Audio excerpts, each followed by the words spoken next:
Personally, if you ask me what type of healthcare assistant job I want to do, I would choose living carer.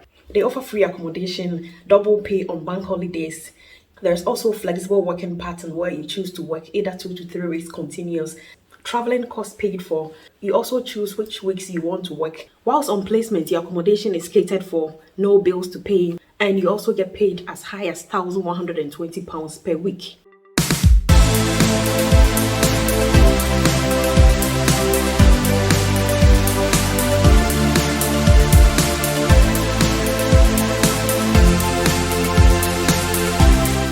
Hello everyone, I hope you're all doing great. So my name is Diana. On this channel we do talk about anything about UK migration, life and work in the UK. We're going to go into details about what live-in care is. Most people have managed to migrate to the UK. They are working as healthcare assistant, domiciliary care worker. They all fall under healthcare assistant, but today we're going to talk about live-in carer. We're going to go into details about what it really is. I know most people are already here in the UK, they know about it already, and others are yet to migrate as healthcare assistants, and they may be wondering what a live-in carer is. So we will talk about some of their roles and responsibilities, how much they get paid, what qualification you need, and also where you can get to find such jobs. So a live-in carer is a healthcare assistant who is trained or has the experience to live and look after patients in the comfort of the patient's own home. So unlike a healthcare assistant who works in the care home, who would wake up, take a bus or train and go to a nursing home, the live-in carer will live in the home of the patient that he or she is looking at. There is also domiciliary carers who move from house to house to look after patients also in their own home. But for the live-in carer, you live with them. You live for even as long as 2 weeks, 3 weeks in the patient's own home. So you don't move from one house to the other like the domiciliary care. So that's the difference between the domiciliary healthcare assistant in the care home and live-in carer. So they all fall under the healthcare assistant umbrella. So the reason why people sometimes need carers to look after them in their own home could be that they've been discharged from hospital,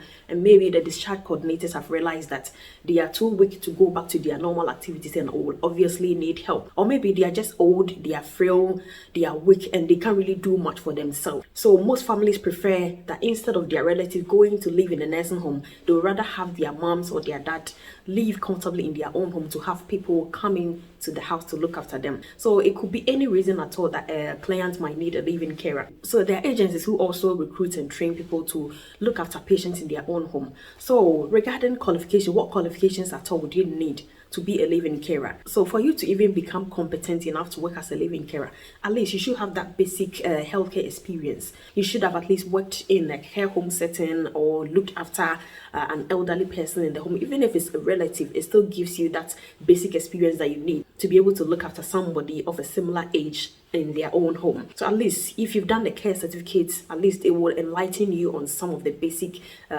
care skills or knowledge that you need. For somebody who is new to live-in care, you might be wondering what at all do they do if they are not healthcare assistants working in the care homes or doing the domiciliary care work that most people are used to. So the roles and responsibilities are not so different from what you would do in a care home or as a domiciliary care worker. So some of the roles and responsibilities could be to help the residents with personal care like washing, dressing, grooming, just like you do for them in the care home. You also help them at least with meal preparation, making them breakfast, lunch, dinner. Most of them have the already prepared meal, so it's not really you going to like prepare fresh meal. At least to make them some basic breakfast is something that you could do, but for like proper meals, you're not really expected to know the type of food that they eat to, be constantly cooking their food for them. Most of their food are ready made, packed in the fridge or freezer. So what you need to do is just to be heating it up and ensure that the person you're looking after is eating well, drinking well, well hydrated.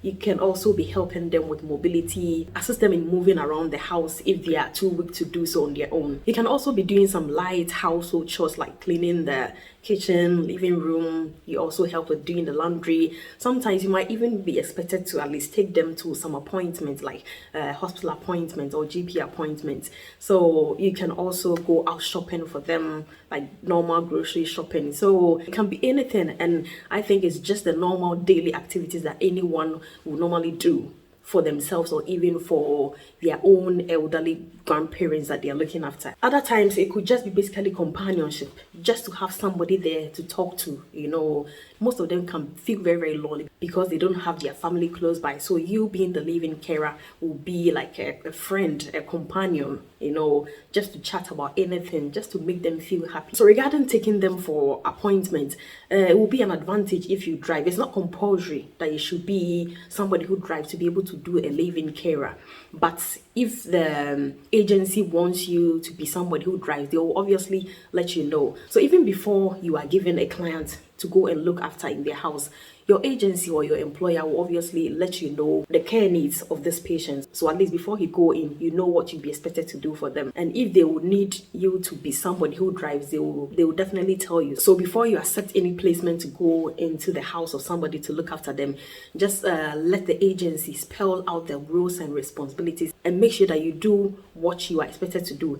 If the family of the patient you are looking after expects you to do more, which was not outlined in your roles and responsibilities, please make sure you inform your employer or inform the agency before you go ahead and do certain things, because if anything should happen, you'll be the one held responsible. If you're doing the living carer, it's just you and the client. You don't really have other colleagues around you, like you can always call on. So if there's something that you are not really sure, you're not competent, do not do it. You could also be asked to even supervise the patient in taking medication. So you should have at least had some form of training in medicine management or supervising patients to take medication before you go ahead and do all of that. So just be sure you are aware of the rules and responsibilities, what is expected of you before you even take up or accept that placement to go into the patient's house and look after them. So if you're going to be looking after a patient in their own homes, I'm sure people might be wondering, so how long am I going to stay with this client? What's the maximum or minimum number of days or weeks that I can spend with this patient I'm looking after? So it all depends on the employer or the agency.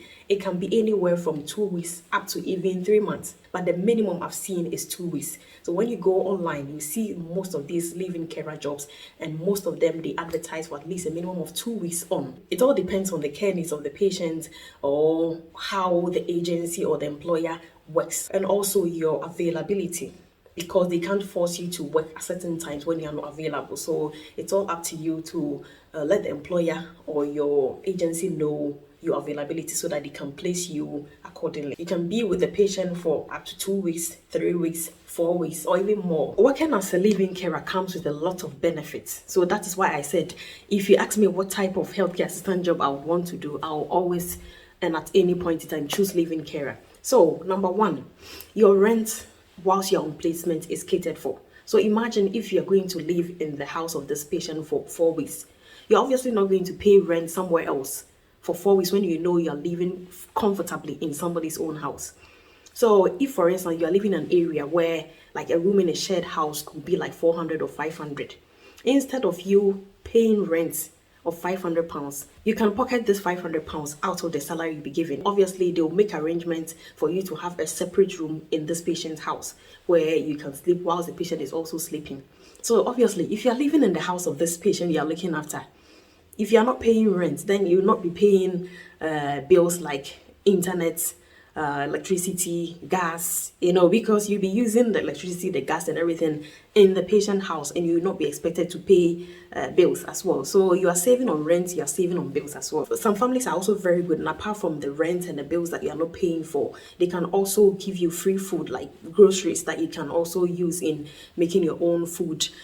Some agencies or employers are also kind enough to even give you a daily food allowance of at least 10 to 20 pounds. So in living care, you don't lose out in any way. If anything at all, you're rather gaining. So another good thing is, unlike being in a care home where you're looking after so many residents at a time within a 12-hour shift, or a domiciliary care worker where you'll be visiting several houses within a day, for a living carer, so it's just that one patient you're looking after. So because it's just one patient you're looking after, you're able to give off your best and look after this patient very well. Also, you have a lot of free time to yourself, which you can use in doing other things. So unlike the care home setting where somebody is constantly kind of looking over your shoulders, supervising you, monitoring what you're doing, you work autonomously, so you're not really under direct supervision of anybody. So for instance, if your patient is asleep, you can use that time very well in doing your own work. So if you've got something to do on your laptop, if you've got schoolwork, anything at all you wish to do for yourself, you can use that time to do that. If you have any trainings or e-learnings to do, you can utilize that time very, very well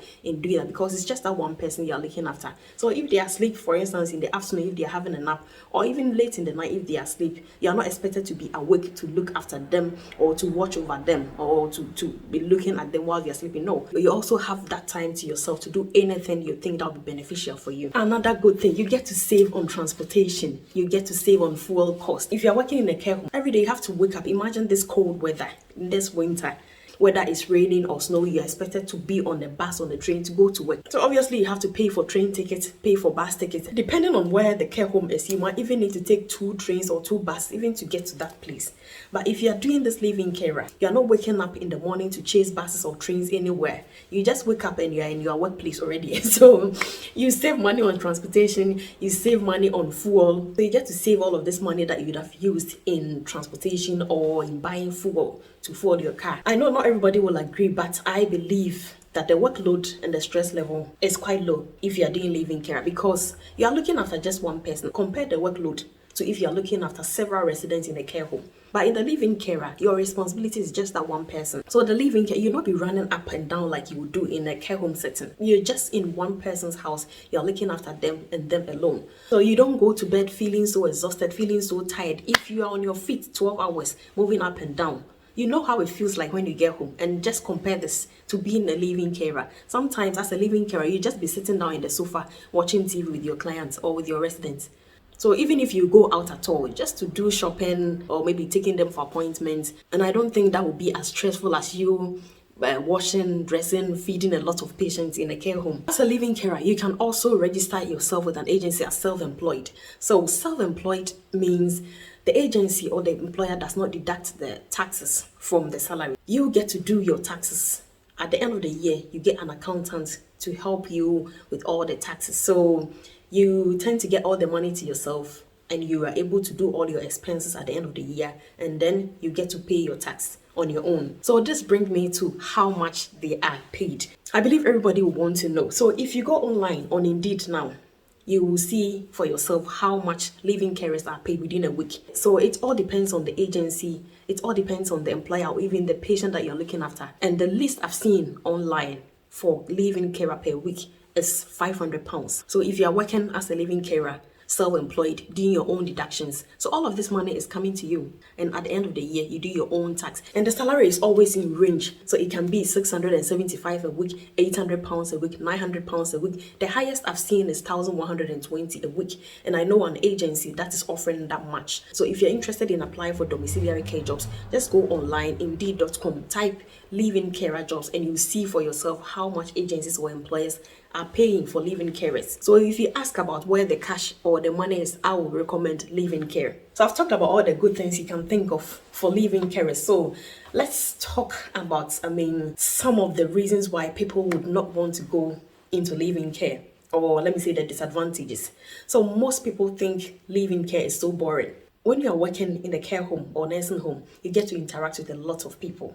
In a single day, in a 12-hour shift, you interact with so many people, but with the living carer, it's just you and the client. So if you're that type who always want to, chat, laugh around with colleagues, then you may not enjoy living care. Although there is some form of interaction, it's just you and the patient. So some people find it a bit boring. Another thing is you don't really get to learn from your colleagues. You don't have much communication with the outside world. If anything at all, it's just you and your employer or your agency. That's if you are concerned about anything. So most people also complain you don't really have that social life. Imagine being in the house with somebody you're looking after for entire 2 weeks, 3 weeks, 1 month.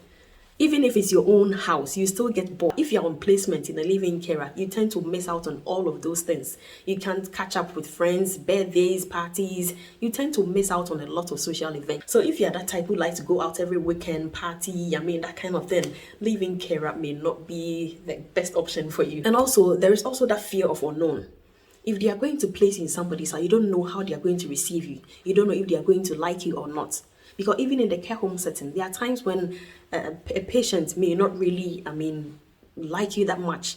So imagine being in the house of somebody who doesn't really connect or click with you for 2 weeks, for 3 weeks, 4 weeks. You can imagine how you will feel.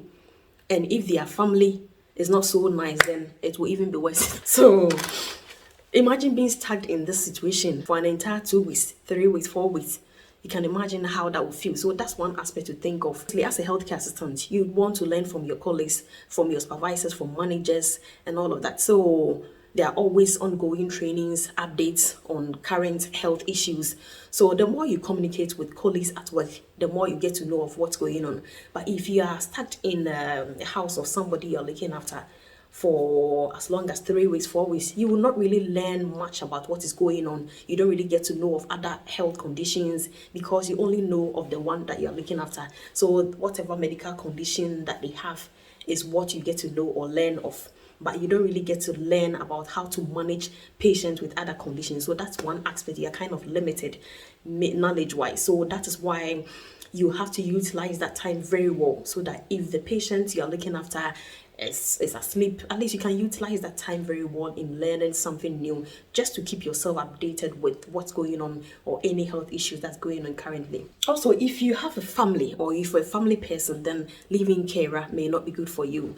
Imagine you cannot leave your spouse, your kids for as long as 3 weeks, 4 weeks, not knowing what's going on in your children's life, school, and all of that. So if you have family, it's quite difficult, unless maybe you and your spouse or your partner do arrange and there is a mutual understanding between the two of you to go away for that long, and then once you are back, you just have to run your schedule, based on this leave-in care, when you are on and when you are off, so that you don't really miss out so much. But generally, if you have family commitments, leave-in carer can be a great disadvantage. Another important thing that scares people off leave-in care is that you are in this house all by yourself. In emergency situations, who do you call? In a care home setting, the moment you realize somebody is unwell, you just shout for help, and within the next minute, there will be a lot of people around to help you. Imagine if the patient gets seriously unwell, suddenly, what do? There are obviously protocols, but then you being there by yourself, in the first instance, you get scared. Although you'll be trained on how to handle emergency situations, but you being there all by yourself, I bet you, if anything happens suddenly, you get so scared and you'll be so confused, you will not even know what to do. So you feel like you don't really have that much support. And that can actually scare people, because they wouldn't want to be in that situation where they'll be all by themselves in such an emergency situation. So that's one thing that people do not really like about leave-in care. So if you're working as a domiciliary carer or you're working as a healthcare assistant in a care home and looking to maybe switch to leave-in care, I hope the points I've listed in this video will be useful enough to help you decide on whether to go in or not. Or if you are yet to come into the UK, this is what leave-in care is all about, so you can actually decide on whether to go in for it or not. So if you found this video useful, please don't forget to share it with others, and also please subscribe to the channel. Thank you so much for your support so far, and I'll see you in the next video. Bye bye.